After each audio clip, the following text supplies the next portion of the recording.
welcome back. I'm excited to be here to show you these Nuvo Brush Script markers.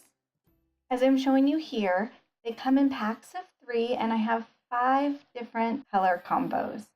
Mandala Infusion, Pretty Pastels, Essential Tones, Vivid Kaleidoscope, and Bright Florals. You can see here that the backs of these packages slide off really easily, which is actually a really nice feature. Some packaging is just so hard to open. Each pen is this really pretty shade of white, and there's color on each end. One thing I love about the lid too is that you can adjust that little knob so that it will sit upright in your photos, which is something I think about a lot, honestly. Now I'm just going to go ahead and open up all my packages, lay all these lovely pens out on the table so that I can get a feel for them. I really love to just get them all laying out together, see what they look like, see what kind of rainbow order I can make, and just get to know my little colors here. As you can see, when I gather them all together in my hand, the end of every marker has its color number right on it. It's really easy to find and really easy to read, which I really like. And also, who doesn't like a big pile of pens in their hands? Here I'll show you close up. This is what the marker looks like. This beautiful white pen, silver writing, Nuvo Brush Script marker. And then if you open it up, you'll be able to see this lovely little tip. I think I would describe this tip as smaller than what like a classic Tombow marker is, but yet still big enough to get a nice brush effect. It's a fairly soft tip. When you push the marker down on the page, it goes down and makes a nice wide line. Next step for me is going to be to swatch these pretty little puppies out. I'm using a Strathmore Vision Mixed Media book. I love this book. I've been using it for Inktober. Now that is over. I'm just going to be using it for all my doodles and such. It's got a nice thick mixed media paper, and so it will take watercolor, but it's also good for writing on, and the paper is not too bumpy. I think it's going to be a good place for us to start. Of course, before I can start swatching these puppies out, I have to put them in rainbow order, friends. Who else feels like that's kind of the most fun part about a new set of markers? Now it is officially time for the swatching. I'm going to take each color, and what I'm going to do is I'm going to do a thin line, which, as we've talked about before with brush lettering, that means that you pull up on the pen rather than pushing down thoroughly. And then we'll do a thick line that shows the full width of the marker if you are putting pressure down. These markers are super soft tipped. What that means is that you can get a pretty thick line in comparison to its thin line. The other thing that means though is that it's kind of a little bit on the more complicated side if you want to be doing brush lettering. Brush lettering involves a lot of pen control, and when you're working with a really super soft tip, you have to have even more control. It does create some really, really pretty effects, but you just have to be prepared for a little extra practice if you're going to start with a pen like this. As I'm swatching out these markers, another thing that I'm noticing is that these colors are really kind of subtle. They're beautiful and they're great tones, but some of them came out a little bit lighter than I thought they might. What that means is that they're going to be beautiful for shading, especially if you're coloring in with like a floral stamp or a coloring book. You could probably get some gorgeous skin tones or do some really beautiful shading with these light, beautiful colors. But you're not going to be able to letter like a really bold word with that light pink, for example. And if you're wanting to get some real color pops, stick to the more intense color packs like the Mandala Infusion, the Vivid Kaleidoscope, or that gorgeous black in the Essential Tones. Now I'm just going to get a feel for the brush lettering right here on this page. I'm not in a very good position for lettering when I'm doing this right now, but you'll see that my hand's a little shaky and it does take quite a bit of effort to do those really thin upstrokes with this really, really soft pen tip. However, it gives a really, really pretty effect because the thin is so much thinner than the thick lines, which is one of the special things about working with a really soft brush.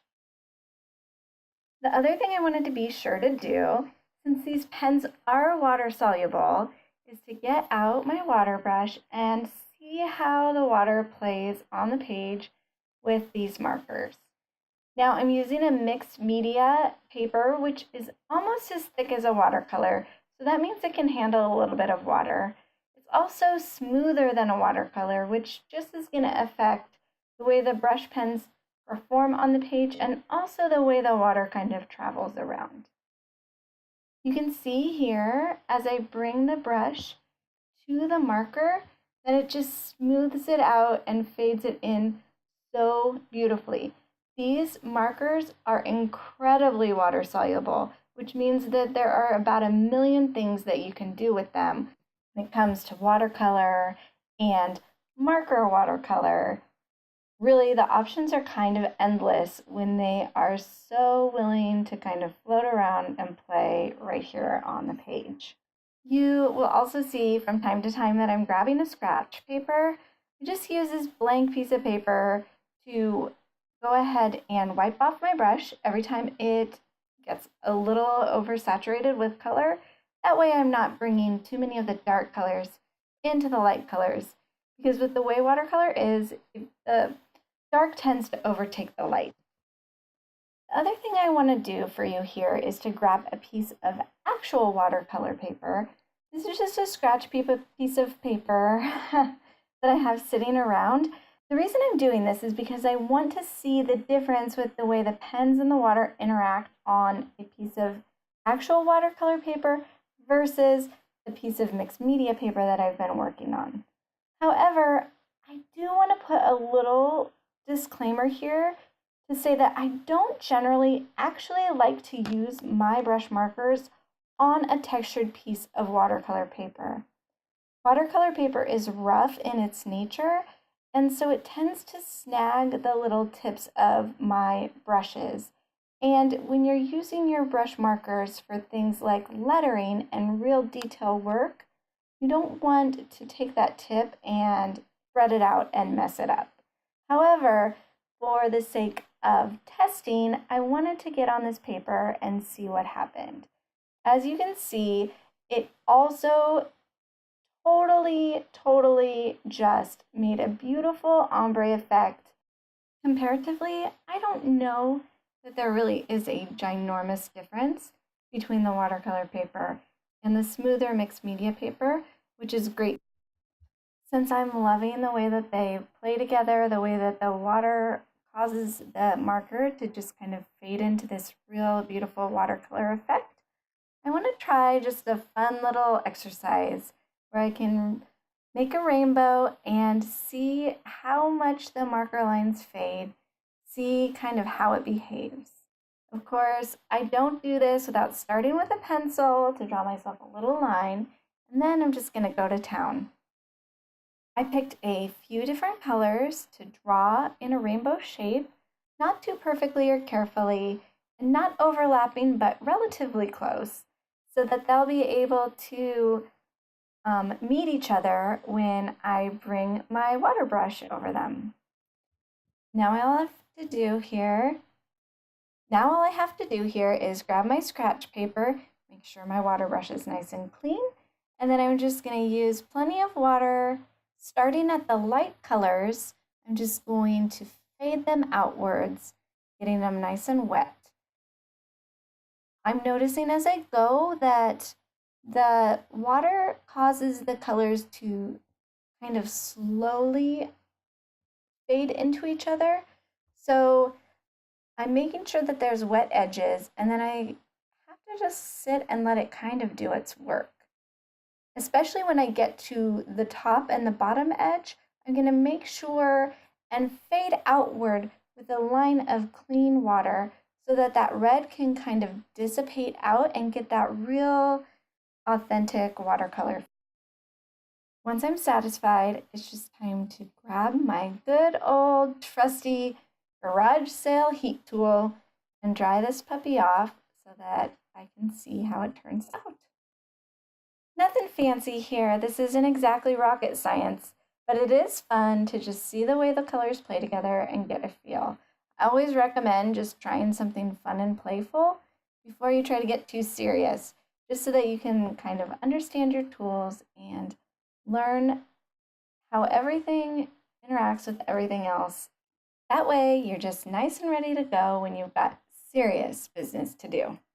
One more technique that I want to try before I work on an actual project is that I just want to try this technique where you use a secondary marker color and you basically paint it into your palette and then you grab it with the other marker tip. I've seen people do this. I've played with it ever so slightly, but these markers, considering how blendy they are, I thought it would be really, really fun to try. So I'm just messing around with this idea. You can see that after I grab the new color, the orange shows up a little red for a while, and that just happens with each color. It's kind of a cool technique, and one tip that I would have for you is to always just keep going back with your light color to kind of blend things together as you need to. I really am loving the effect and the way this turned out. I'm definitely going to have to play with this some more. Now for our final project, I'm just going to go ahead and find a blank page, and then I'm going to play with that blending technique and that kind of ombre look along with some brush lettering kind of all in one. Just going to start by scribbling it out on my page from dark to light, kind of in a little bit of a diagonal, but seriously, this is all going to be blended together, so I'm not too worried about it. After I have it all scribbled out from dark to light, I'm just going to grab my water brush again, make sure it's nice and cleaned off, and then I'm just going to fade it all together using lots of water. Now, for this particular project, I'm realizing that probably the background would have been a little bit more friendly had I used actual watercolor paper, because watercolor paper can handle just a little bit more water.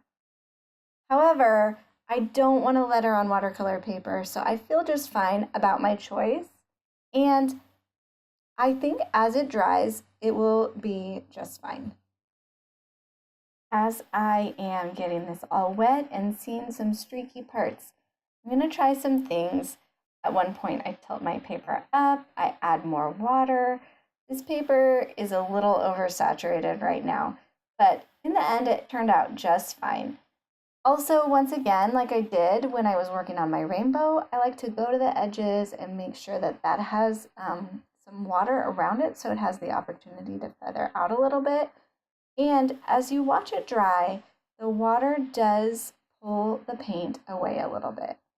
I'm also going to use that paint technique where I'm going to grab some color from my palette so that I can pull a little bit of that darker color, the darker pink, and then the darker reddish color too. I'm going to pull it to that other side just to add a little bit more intensity to that fadey side. After it's all dry, I like to use these little clips just to clip it all in place so it's a little easier to letter and it helps my page dry a little bit flatter too. Now it's time to grab my simple handy dandy mechanical pencil so I can letter in the words that I want to use and get it all right before I bring out the big guns. For my lettering, I'm just going to use the black color that came in the Essential Tones pack. I think it's going to look really cute on top of this pinky, fadey watercolor background. As I letter, I always remember to go slow, to position my hand as comfortably as possible, and to lift my pen on the upstroke and push down on the downstroke. Other than that, there's really no magic, just practice, practice, practice. Because these markers are inky and blendy, I definitely want to make sure they're nice and dry before I go ahead and pull out my eraser. There you have it, a sweet little brush lettered hello using the Nuvo Brush Script markers on top of a watercolor background. I really did love these markers. I love, love, love the way that they play with water. I love the tones and the variation in tones, and I think they would be great for anybody looking for something with a soft, lush tip and with a great watercolor effect.